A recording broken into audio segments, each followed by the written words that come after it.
Welcome back, folks, to another MLB The Show 24 episode with the Angels franchise rebuild. We come into the episode at 20-30 in our division, and we are at the bottom of it too. Now, 2.5 games back from the A's, which is never a good sign because they're always bad. We also have the most runs allowed so far this season, at least in the AL West, so that's got to get better. But last episode, we put Mike Trout and Rendon on our trade block, and it's time to finally send these two cornerstone players out somewhere else. Rendon's not really a cornerstone player any longer. He was initially when he was brought in, but quickly kind of fell off the map. But obviously, Mike Trout is the first guy that we're going to try and send somewhere else. And we have a lot of offers for him, but none from Philadelphia because Philadelphia has no money. Now, we have some really good offers from a lot of good teams. You got Jose Ramirez from the Guardians. The Tigers offering Riley Green, one of their young players. The Royals offering a couple of mid-20s players. The Twins have one of the best offers. And then you got the Braves in here with a deal. The Marlins offering Jazz Chisholm and Jesus Luzardo. And then the Reds offering Matt McLain and Ellie De La Cruz. So definitely plenty of good options for us to go after. But I'm not really sold on making a specific trade that we get offered. I might want to choose my own person, like a certain prospect or a certain player to add to a trade. So let's try and find a team. The Twins gave us one of the best offers. Brooks Lee, Chris Paddack, and Edward Julian, who I was not aware of until I looked at him after seeing this trade offer. The Reds was my second favorite offer, so we'll look at these two first and see what happens. Chris Paddack was the pitcher involved in the offer from Minnesota, but he really has never had like a really good year except back in 2019. But outside of that, he's had 5 straight years where he's been very inconsistent. And then Edward Julian, second baseman, but can play first, third, or in the outfield. And he's got some really good righty contact and power. He's been a pretty consistent batter through 1.5 seasons in the MLB, all of them with the Twins.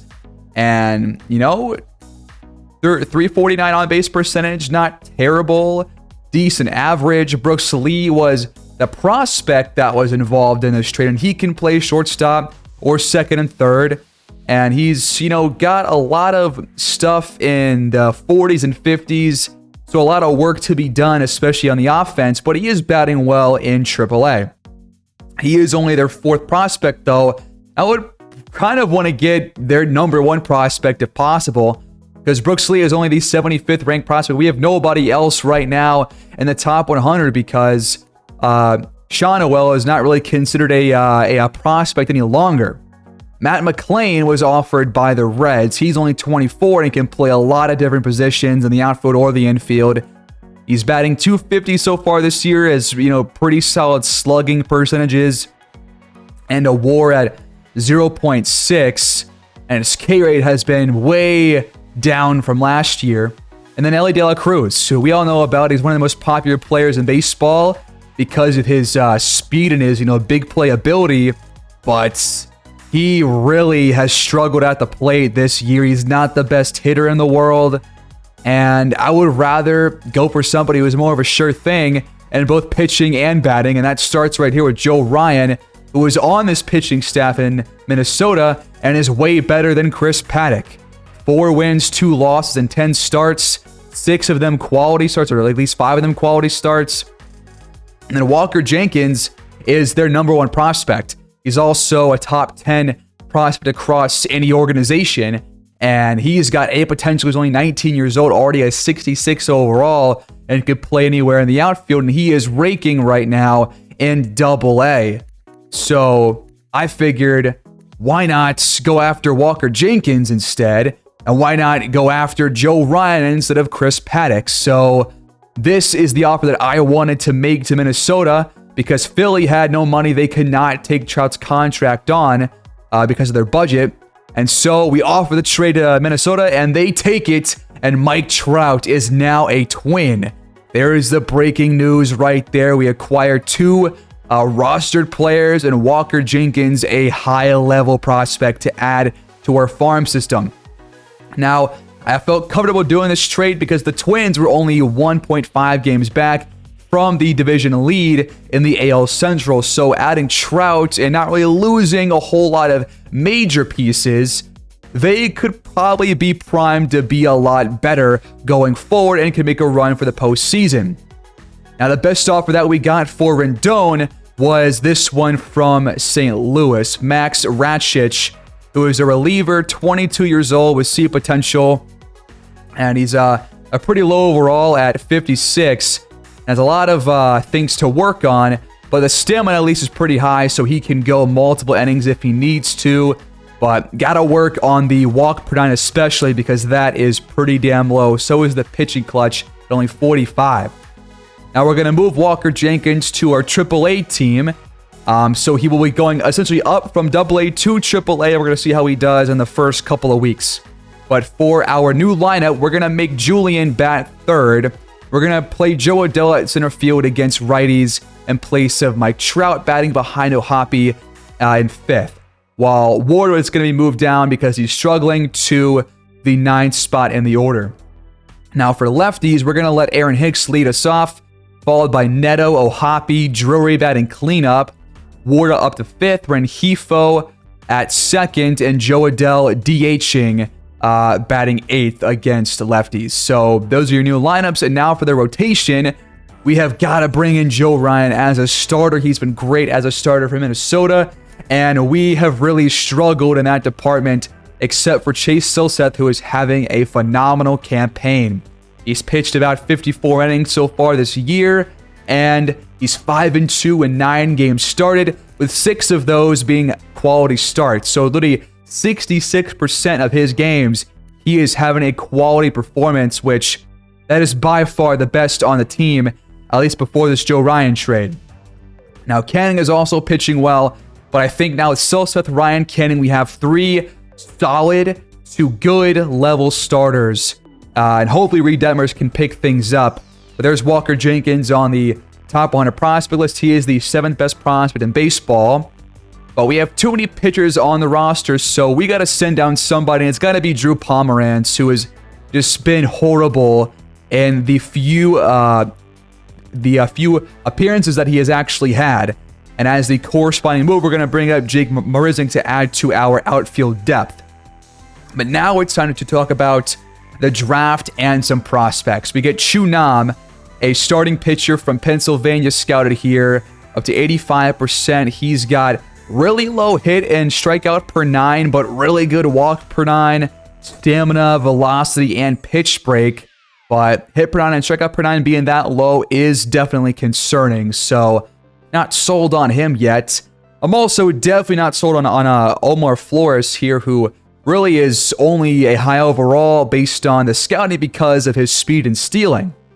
Then you got James Lynn, who's a left fielder at 95%, and he's got some good plate vision, some good attributes for the outfield, like with arm accuracy, arm strength, but the fielding's not very high, and he's got not really a whole lot of power to start out.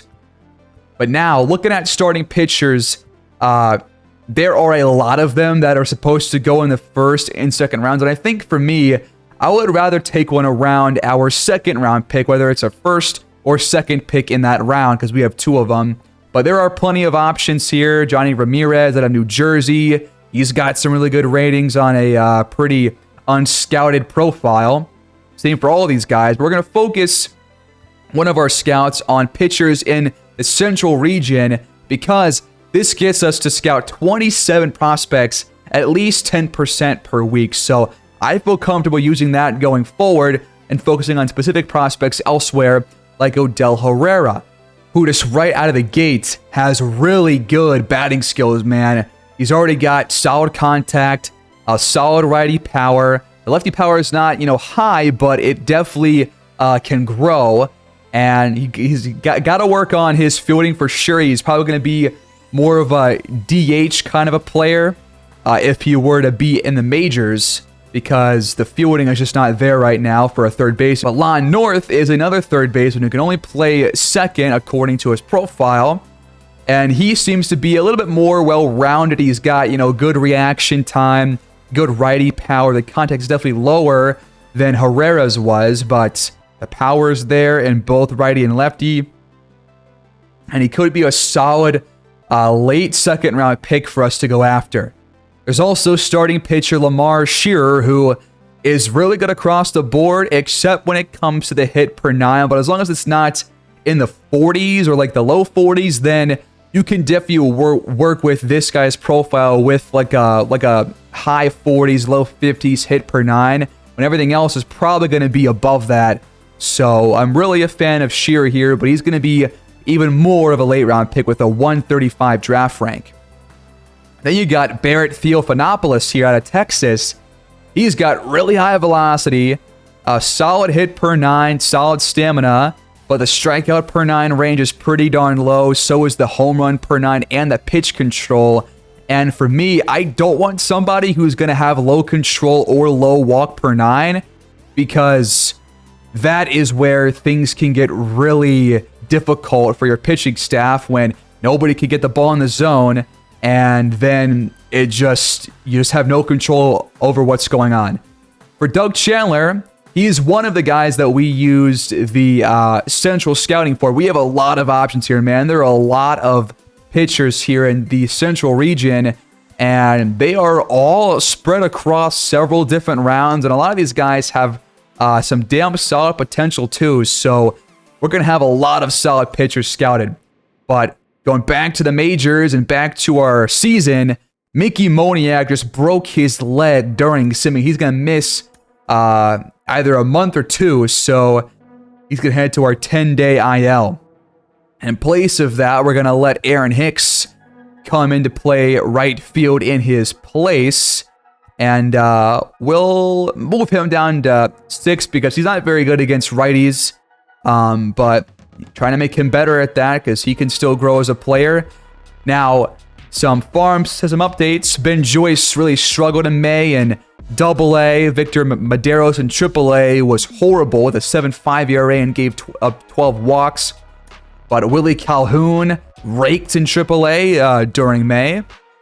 And Barrett Kent, one of the highest potential prospects for us, had a really strong month, a 2.45 ERA and just over 29 innings pitched and 30 strikeouts, by the way, which is just very impressive. Same thing for Andrew Wantz in AAA, a reliever with no runs allowed on 16 full innings pitched and 16 strikeouts to go along with it. So there are some players making a name for themselves in the farm system.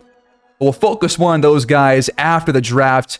I want to focus on scouting and the major leagues to start off most of these seasons because that's when you're trying to get more familiar with your roster.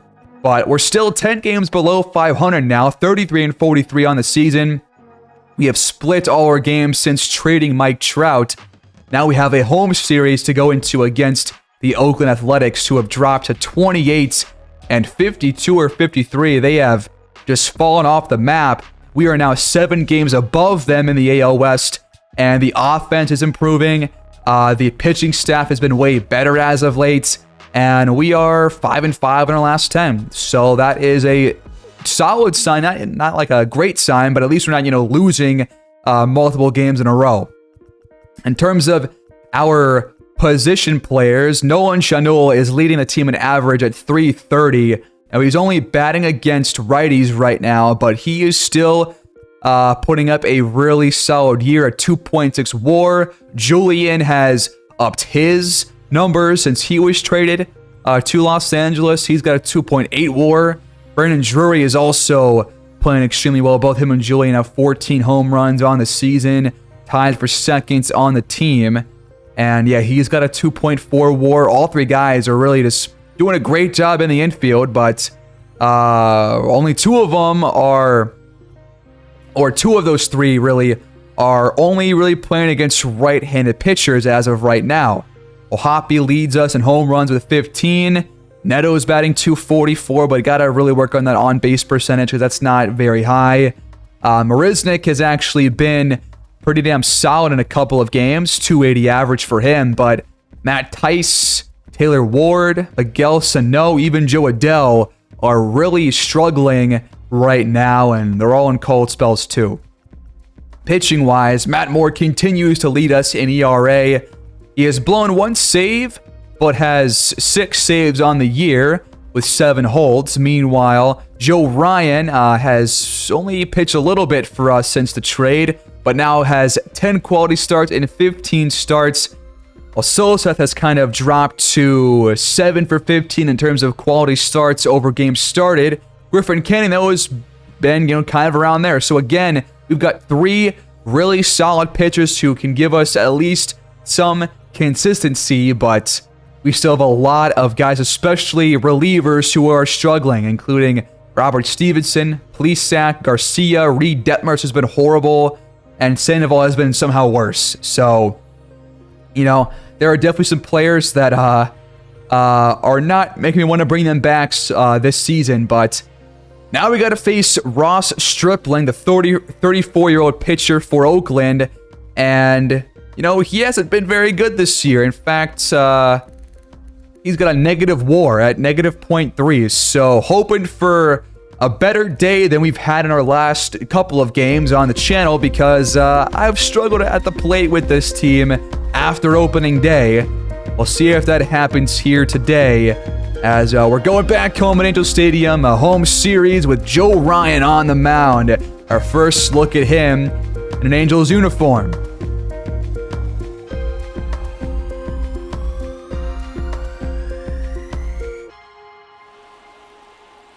The leadoff batter is Esteury Ruiz. 2-1 pitch inside.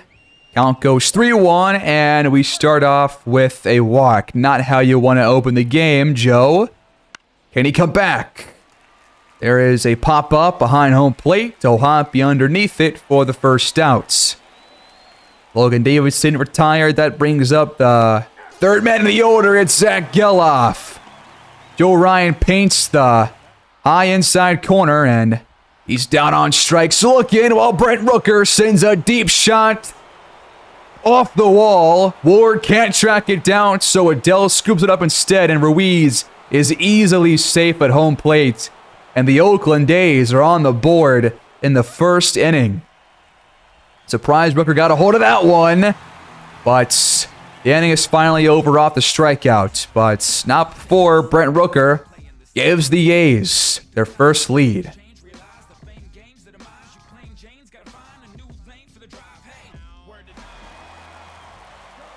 So, again facing Stripling, this is Nolan Shanua leading us off in the first. And he flies out to center field on the high fastball. Timed it well, just couldn't put enough power behind it, and now Brandon Drury. It's a chopper to short, easy play, and 2 quick outs for Stripling. Next up is Julian. Our first time seeing him in a Angels uniform, and he grounds out to first base. So a pretty easy first inning for Stripling, but 1-0 A's. Can Joe Ryan have a better inning here? This one is grounded. Seth Brown is retired. Tyler Soderstrom now at the plate, coming off an 0 for 2 performance, and he looks at strike 3. Had 2 Ks in his last game and picks up 1 here in his first at-bats. This is Jordan Diaz. The shortstop. Zach Neto makes a throw, and we're going bottom 2.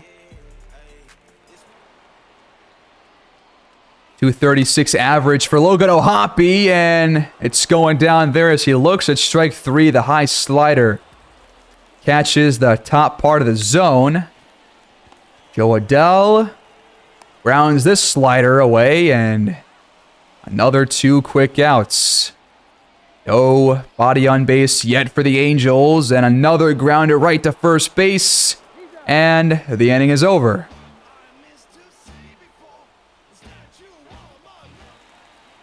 Bottom of the A's order is Miguel Andujar. He looks at ball 3 to set up a full count. To lead off the third, he is on base.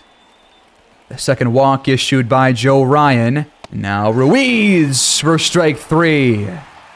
There's the first out. Plenty of case here for Joe Ryan early on, but Already a few too many walks.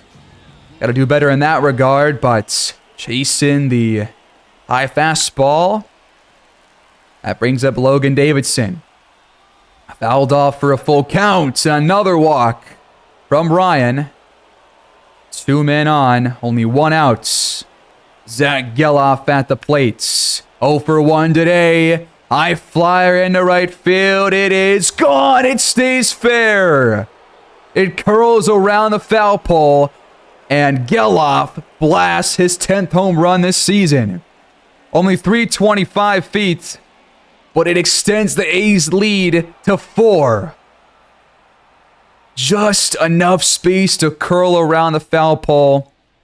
And Joe Ryan not having his best performance here, but he does get Brent Rooker to go down for his 5th strikeout. That brings up Ryan Noda. He chops this one. Neto makes a throw on the move, and the inning is over, but we're falling behind here against a really horrible team. No hits so far for the Angels. First plate appearance for Luis Rengifo. And he is behind the high heater. Another easy one for Ruiz out there in center field. 1 out for Zach Neto. This one's to dead center. It's got some carry, and this one is gone over the wall. And we're on the board. Zach Neto, that is his, 10th, I think? No, 12th on the season. 421 feet.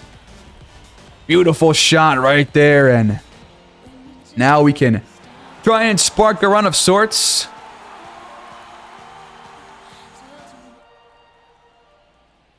One-two count to Taylor Ward with a tough act to follow, but that one drops down in shallow center field, and he is on base with 1 out. Nolan Shawnuel up at the plate after a pop out in the first inning, and he gets that one a drop in shallow center as well. So 2 back-to-back base hits. That brings up Brandon Drury. Grounded off of Stripling. The throw from Diaz. Airmailed over first base into the Angels dugout, and that will score a run. It went out of play. It's 4-2. Thanks to the bat of Brandon Drury and the error from Jordan Diaz. Or is it Jordan Diaz? I have no idea. But still only 1 out, 2 runners in scoring position. This is Julian up the middle, and that will score 2 more runs. And the Angels have tied the ball game.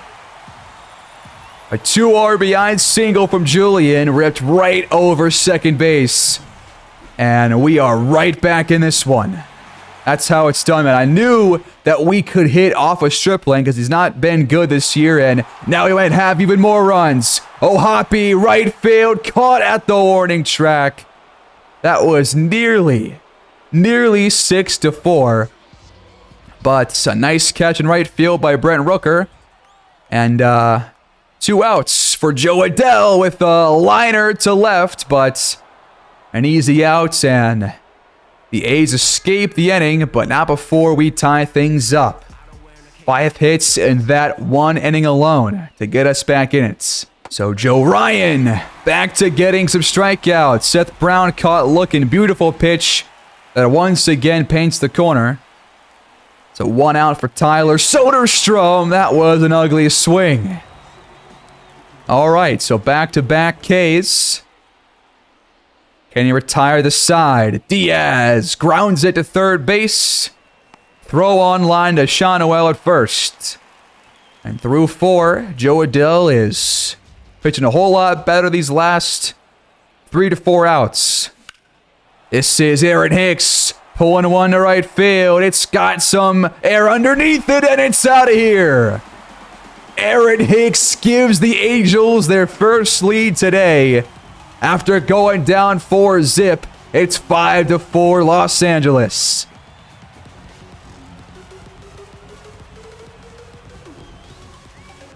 There's a replay of that one. A little bit out in front. But it's better that than being late because that means you can get some good power behind it. So no outs for Luis Rengifo, but he is sent back to his dugouts.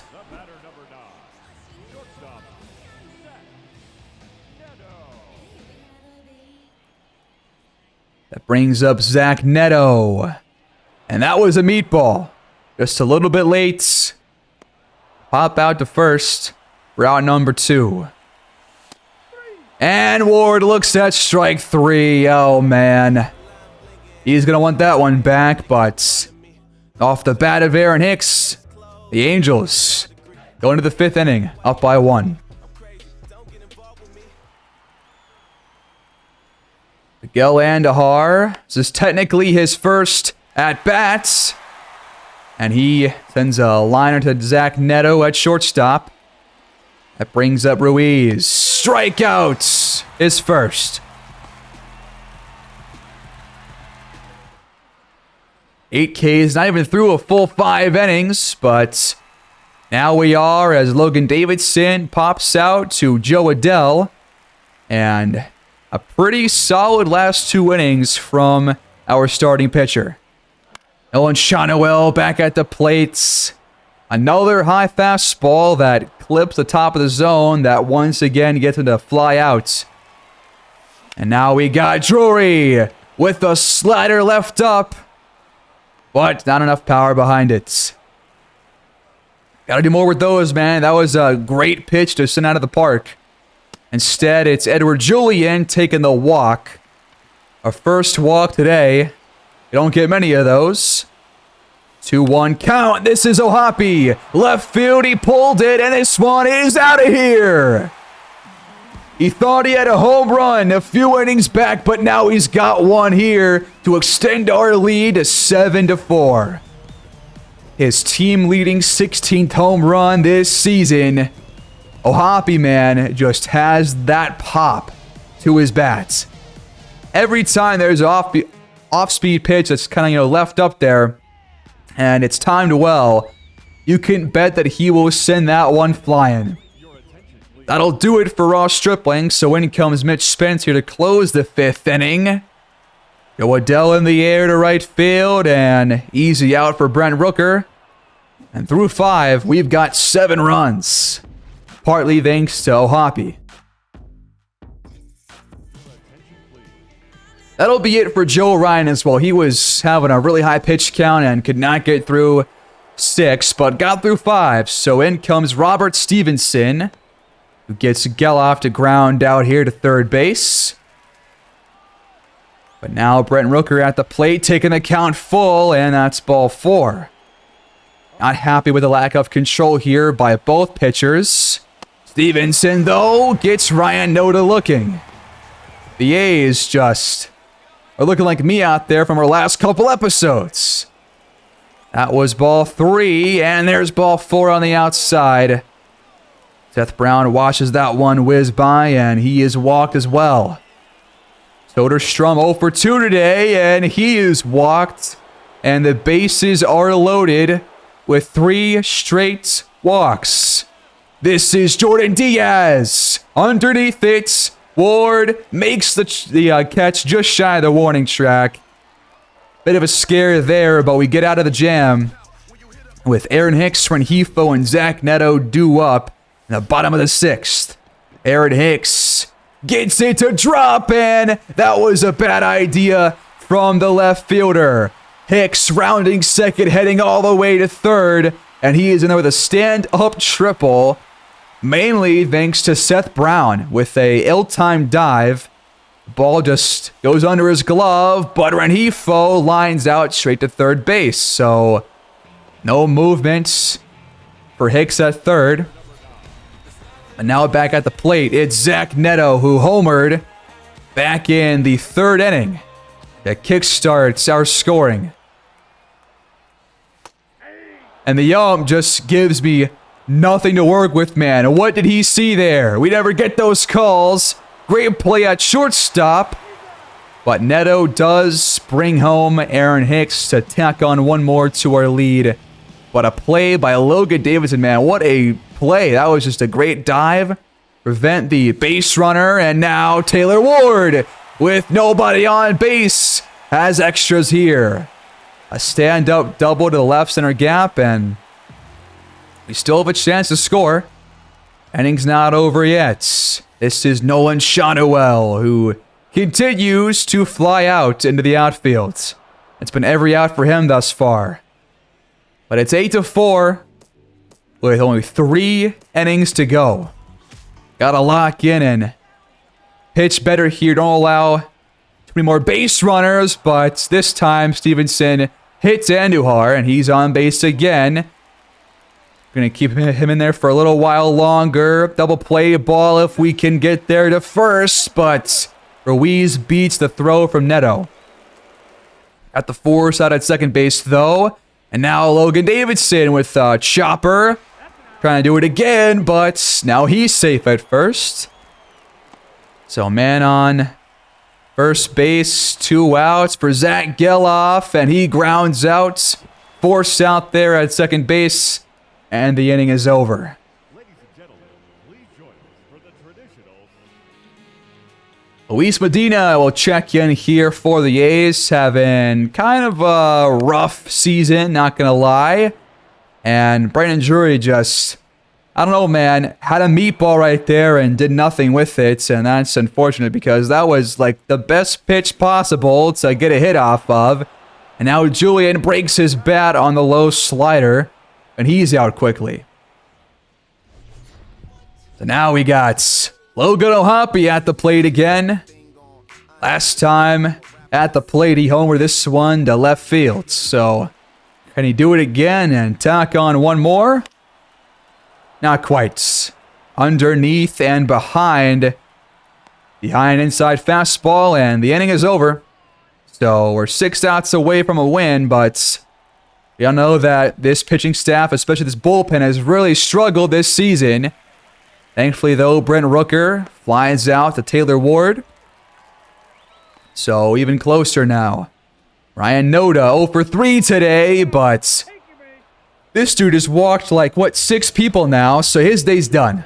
Stevenson takes a seat. No runs allowed by him, but he allowed plenty of base runners, so in comes Jose Cisnero. And that almost was a ground out, but instead it's foul. Seth Brown just behind the pitch, and Julian has it for out number 2. Full count for Tyler Soderstrom, and he looks at ball 4. So 2 men on base.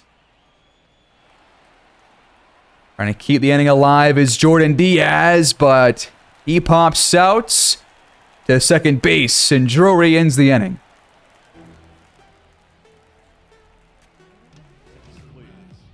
In comes Trevor Gott to, I guess, close the game for the A's. This could be their last inning pitching-wise. This is Joe Adell with a base hit in the center field. Just left that 12-6 curve right over the heart of the plates, and most players will do some damage there. So Aaron Hicks with a softie, and that one gets down right in front of Rooker. So 2 leadoff singles and nobody out. Next up, Luis Rengifo. 0 for today, and he looks at strike 3. A low cutter at the bottom of the zone. Brings up Zach Neto, who had the dead center homer earlier in this ball game, but this time out in front for out number 2. Don't want to let these 2 early base runners go to waste. Taylor Ward grounded to Davidson. He bobbles it, but still gets the force out at second base, and we're going to the 9th inning, folks. Leading 5-4. No hits for the A's since the 2nd inning. This is Miguel Andujar with strike number 2. Cisneros still in the ball game for us as he gets Andujar to chase the cutter on the outside for the first out. 2-1 to Ruiz, just inside. And now there's the walk. Way too many of these by pretty much every pitcher.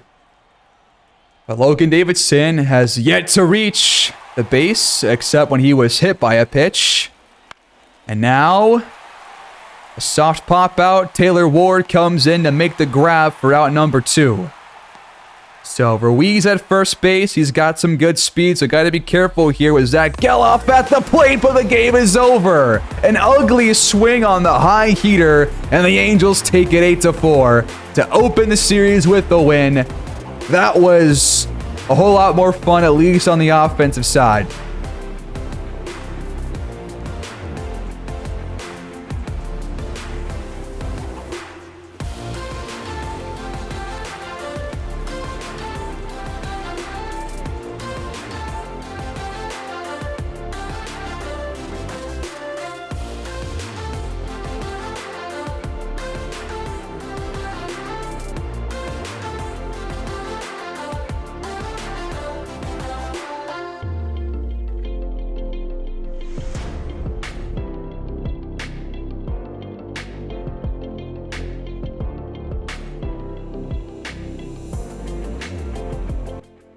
Aaron Hicks deservedly wins player of the game with that home run, triple, and single. He was a double short of the cycle in this game. Just never really had a chance to complete it. But we lose game 2, 2-3 against the A's. And we sim through game 3 and we take the series.